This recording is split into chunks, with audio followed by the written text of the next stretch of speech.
Big ബോസിന്റെ വിശേഷങ്ങൾ പറയാനല്ല. ബിഗ് ബോസിന്റെ വിശേഷങ്ങളൊക്കെ കഴിഞ്ഞു.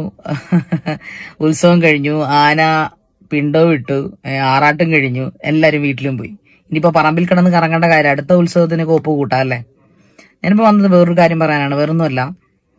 രേണുസുതി എന്ന വിഷയവുമായി ബന്ധപ്പെട്ട്, രേണുസുതി വീടുമായിട്ട് ബന്ധപ്പെട്ട്, രേണുസുതി വിവാഹമായിട്ട് ബന്ധപ്പെട്ട് കുറച്ച് വിവാദങ്ങളൊക്കെ കഴിഞ്ഞ ദിവസങ്ങളിൽ നടക്കുന്നുണ്ട്. ഞാൻ എന്റെ തിരക്കുകൾ കൊണ്ടത് ശ്രദ്ധിക്കുന്നുണ്ട്, പക്ഷെ മറുപടി പറയാൻ പറ്റുന്നില്ല. അവൾ എന്റെ ഫ്രണ്ടും കൂടെയാണ്, ഒരു നല്ല ഹ്യൂമൻ ബീയിങ് ആണ്, നമുക്ക് അറിയാൻ പറ്റും, നല്ലൊരു ആർട്ടിസ്റ്റ് ആണ്. ഒരു അന്തസ്സായിട്ട് ഗെയിം കളിച്ചു വർക്ക്ഔട്ട് ചെയ്ത് പുറത്തിറങ്ങി വളരെ ബിസി ആയിട്ട് നടക്കുന്നു, പണിയെടുത്ത് ജീവിക്കുന്നു. പക്ഷെ ഇതൊന്നും സഹിക്കാത്ത കുറെ മഞ്ഞ മീഡിയകളുണ്ട്.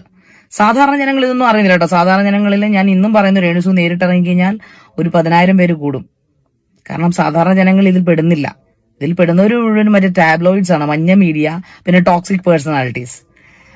ഞാൻ പറയട്ടെ, ഒരു 100 മീഡിയ നമ്മുടെ നാട്ടിൽ നിന്നുണ്ടെങ്കിൽ അതൊരു 50% അല്ലെങ്കിൽ 40% നല്ല മീഡിയാസ് ഉള്ളൂ. ബാക്കി 60% മഞ്ഞയാണ്. മഞ്ഞ മാത്രം കാണുന്ന ആൾക്കാർ. അവർക്ക് ജീവിക്കണം, ആരെ കൊന്നിട്ടും അവർക്ക് ജീവിക്കണം. ആര് സൂയിസൈഡ്, എത്രയോ പേര് സോഷ്യൽ മീഡിയ അബ്യൂസിന്റെ പേരിൽ സൂയിസൈഡ് ചെയ്യപ്പെടുന്നു അല്ലേ, മരിക്കപ്പെടുന്നു.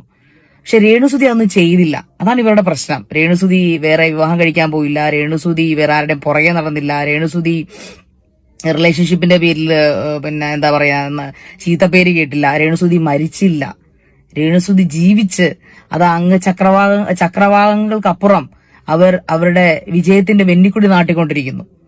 അത് കണ്ടിട്ട് സഹിക്കാൻ പറ്റാഞ്ഞിട്ടാണ് ഇപ്പൊ അടുത്ത വിവാദമായിട്ട് ഇറങ്ങിയിരിക്കുന്നു അവരുടെ വീടിനെ കുറിച്ച്. ഞാനും രേണുസുതിയും തമ്മിലുള്ള ഇന്റർവ്യൂവില് ഞാൻ പറഞ്ഞിരുന്നു, ഞാൻ അവിടെ നേരിട്ട് പോയി കണ്ട കാര്യങ്ങളാണ് പറഞ്ഞിരിക്കുന്നത്.